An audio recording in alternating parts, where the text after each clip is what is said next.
All right. So again, welcome everybody. So let's jump right in. So we've all made it through the pandemic in 2020, and we've had hopes that 2021 was going to be our year. Yes? Well, now here we are. I'm having some background. I'm going to mute everybody. So, but here we are.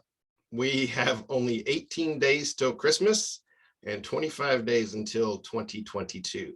So how are you planning on finishing out your year strong? Now, I'm sure we've all taken time to reflect on the past year, time to review the good, the bad, and the ugly, taken time to reflect on what I call the 4 L's. What things have happened that you've liked?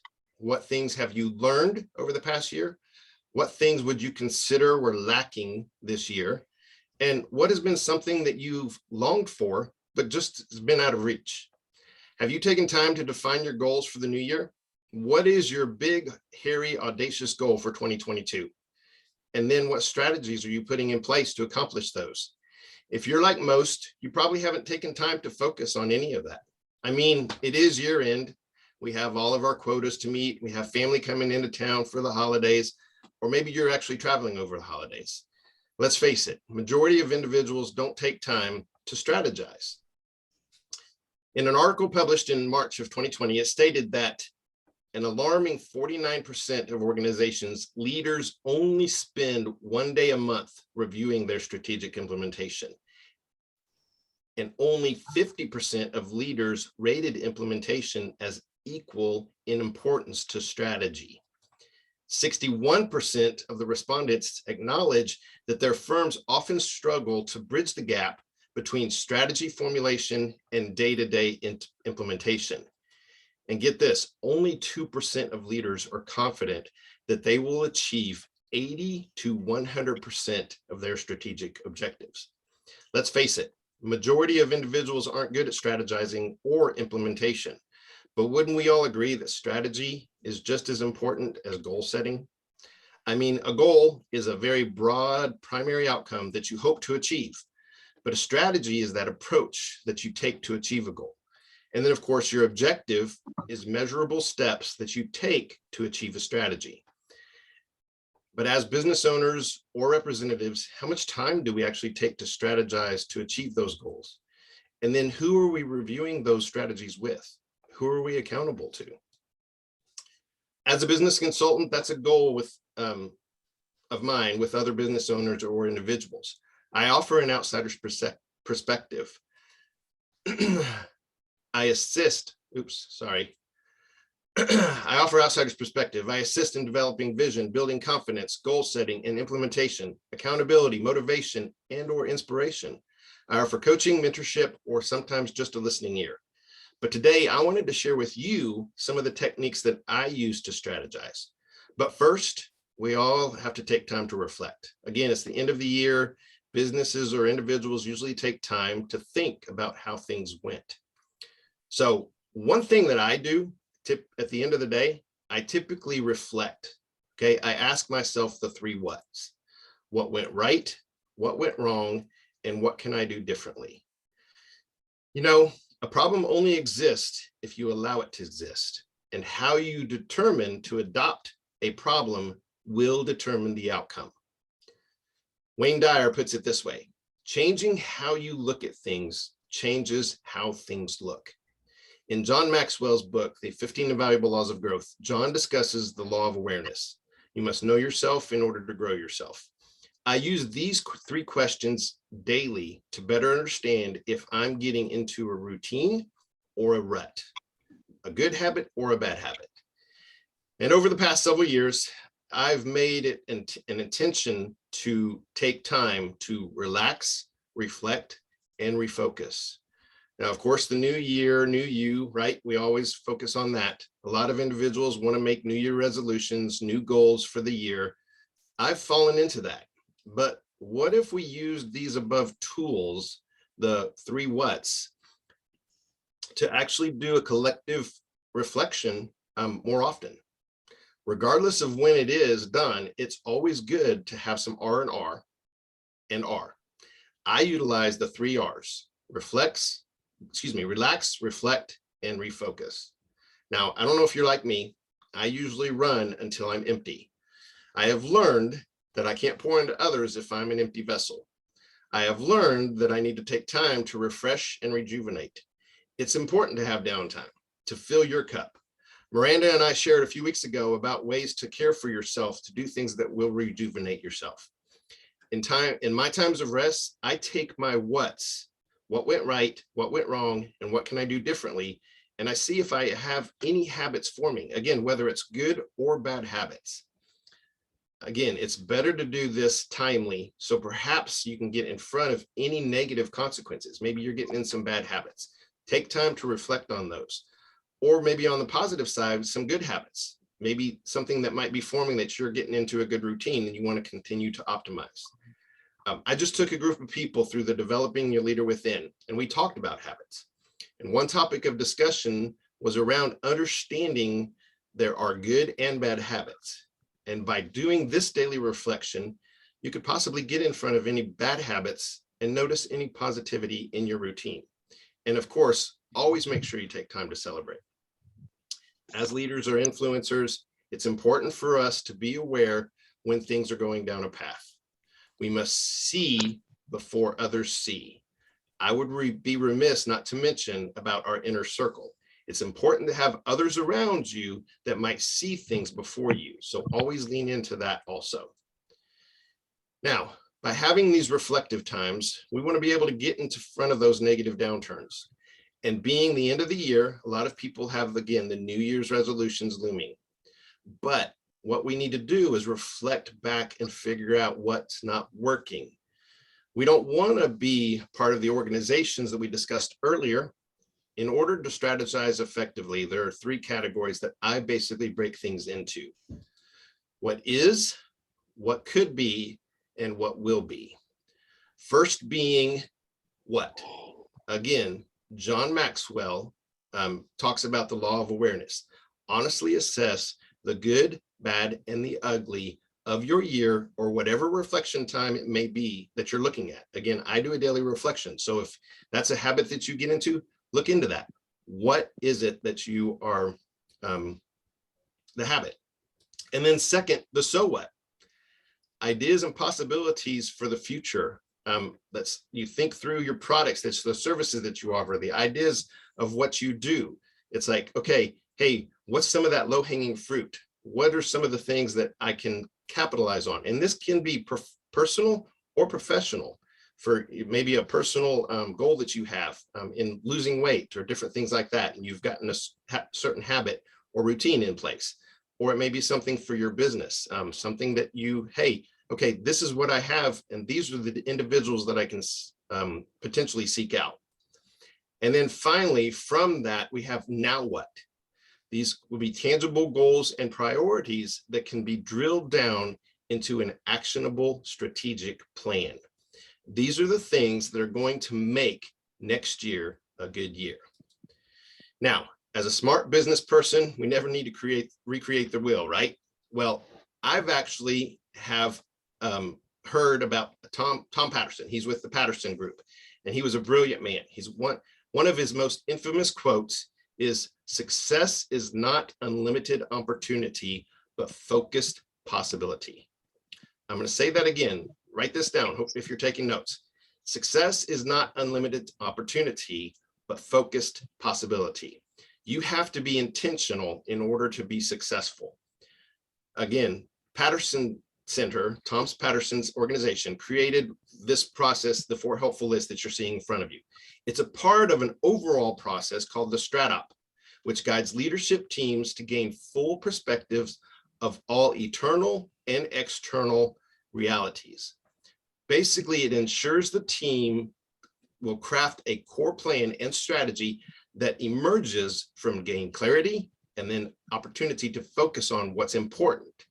Now, in order to move forward on the clarified vision and to create a plan that can be measured, incrementally installed, and adapted to the internal and external changes. Now, our primary role as leaders is to look forward, to see the future that can be. If you're operating your own business, you want to look and see what you have in your future, right? We create a vision. And what we want to do is help others get there. But without looking back and evaluating, without taking that time to reflect, we'll never know if we're making real progress. So even remember this, even when it feels like we're moving forward and getting better, evaluation will help us put concrete evidence behind our good feelings. Now, good evaluation is transferable.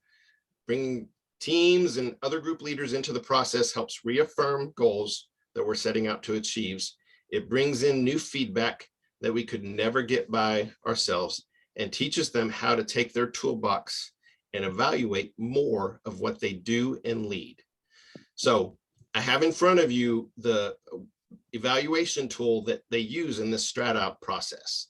Okay, it's called the 4 helpful list. Now, there have been a lot of variations. If you Google it, a lot of smart people have used this in strategizing as a strategizing tool. The tool basically answers the questions, and you see it in the categories of where are we now. It's going to identify these where your 4 categories are: what's right, what's wrong, what's confused, and what's missing. As a result, in using this tool, and I'm going to break it down for you here in a little bit, you can gain perspective in your routine or in the organization through those 4 questions. And in that, core issues will emerge that require attention. Okay. When you have those issues that emerge, then you can determine what steps you need to take to rectify those. Okay. I found it to be helpful for me to assess where I am and then develop a path to where I want to be. Now, I'll be sharing again this document to all of those in attendance, but let's break each session down. Okay. First, what's right? What is the stuff that is working? Maybe we have a service, our service is defined, but are we making money? Next, what's wrong? What are the roadblocks that you're experiencing? Maybe you hit a glass ceiling. Maybe you're not able to scale your business. Here is where you ask yourself, what should we stop doing, or what do we need to do differently? Again, putting it out in front of you in a visible concept, you'll be able to understand that. Okay, then we have what's missing. What do you wish you had? Where are the opportunities? And again, this can be personal or professional. Okay, so keep that in mind. This can be a tool that's used across the board. And then lastly, what's confused? Where do we need more information? Okay, now that we've identified those things, what do we do with them? Again, what's going right? In that, let's optimize on that. Let's keep going forward on that. Let's take advantage of those things that are going right. For things that are going wrong, let's change them. Let's see what we can do to make a change to make things better. For things that are missing, let's add on to what we need to, what we have missing. Maybe it's certain process and procedures. Maybe it's different aspect, more marketing or those kinds of things. But being able to drill these things out, it's going to help you clarify what steps, action steps need to be taken.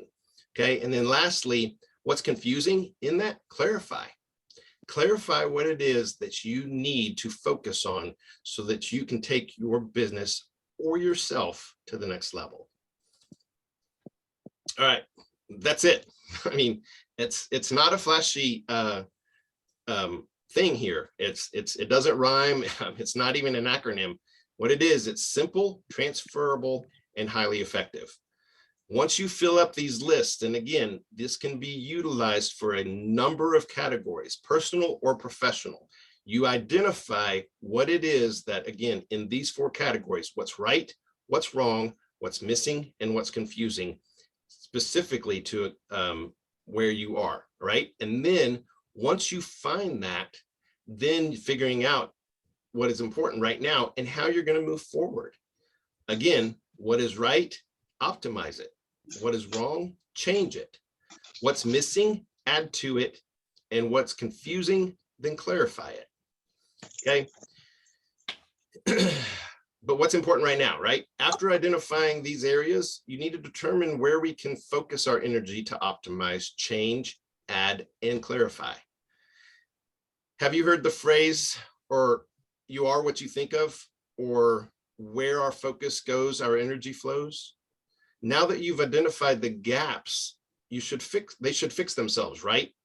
Yeah, no. Here's where rubber meets the road. Now is the time to make the necessary adjustments to put yourself on a trajectory for success.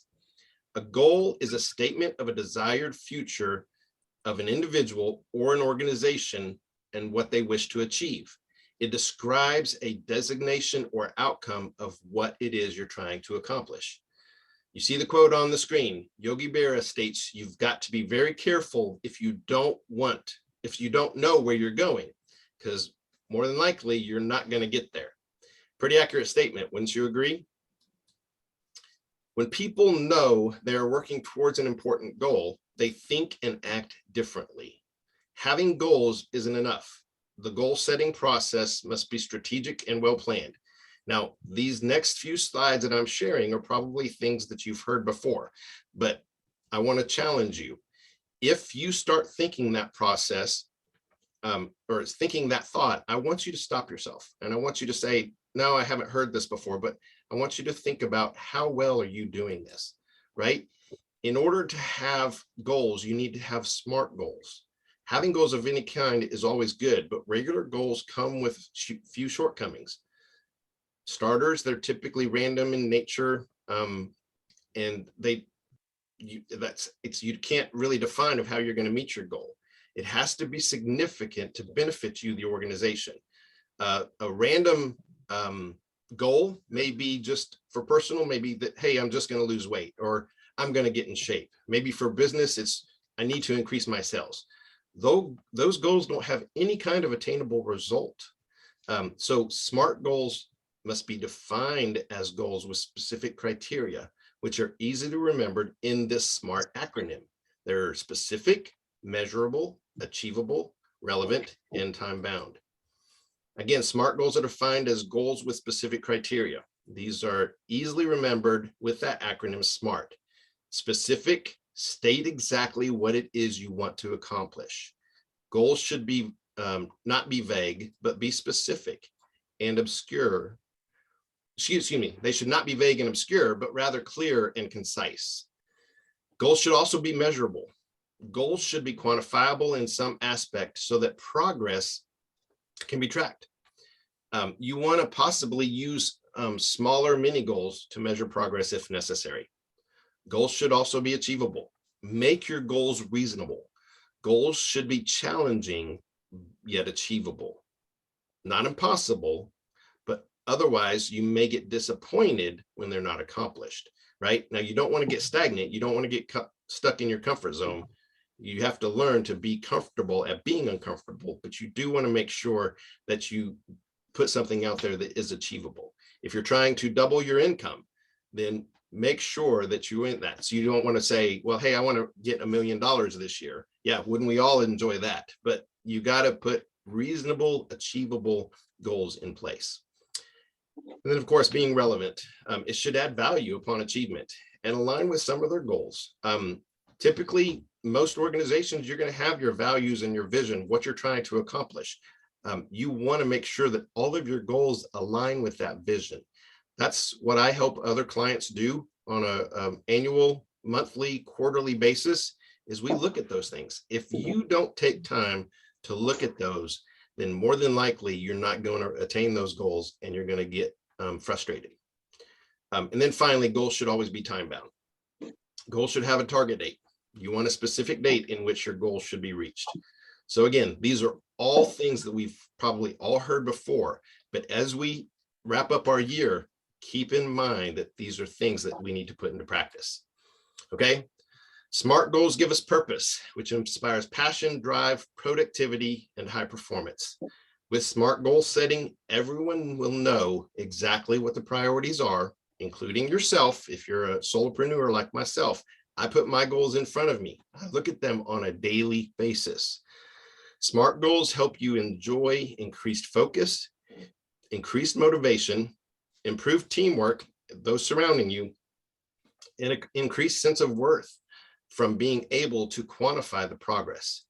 If your SMART goals are implemented with employees and employee improvements performance, then your managers are in turn likely to overcome common managerial pitfalls like micromanaging, poor communication, and potentially scattered focus. SMART goals will help business owners and or managers effectively create the focus and drive that employees need to constantly operate as high performers. We've all heard this quote before: failing to prepare is equal to preparing to fail, right? So I've shared a lot of information. Well, recently I've become certified as a prioritized leader master with TTI Success Insights. There has been a lot written on the topic of leadership over the past 50 years, from Stephen Covey on effective habits, Dale Carnegie on influencing people, John Maxwell's on the law of leadership, got Jim Collins on how to go from good to great, and most recently Simon Sinek on knowing your whys. Standing on these shoulders enters the priorities conversation. The 5 priorities in this prioritized leader is a simple yet profound concept that's intended to bring clarity, focus, alignment, and accelerated traction to you, your team, and your organization. It's an engaging and leading from this framework will not only create clarity and alignment across your organization, it's also going to create common leadership, language, and framework. When leaders are able to clarify their purpose, release their people, set the right pace, perceive the new possibilities, and consistently increase profits, that's going to take the level of the organization's potential to the next level. Okay, that's where your potential is going to be recognized. I'm coming up to the end of my segment. I do want to share this. All Talk Shop sponsors for the new year will be receiving an assessment around the prioritized leader to figure out where you rank these 5 categories in the framework. That is $150 value to every sponsor in Talk Shop. So I'm hoping that you gain some interest in that, okay? Or some advantages from that. Now, the next level, the next action item is you. Regardless if you take advantage of what I have to offer here today, what's your next action? Again, I'm going to be sharing the 4 helpful list in a communication. We'll send it out with our chat. I'd love to walk through that with any and every one of you in attendance today. Okay. But remember, the next step is in the action. Learning gains knowledge. However, without taking action, it's just that knowledge. So the next step is in you. I want to open up to any questions anybody might have. I'm starting to hear a little bit of background. I don't know where that's coming from, but anybody have any questions, comments?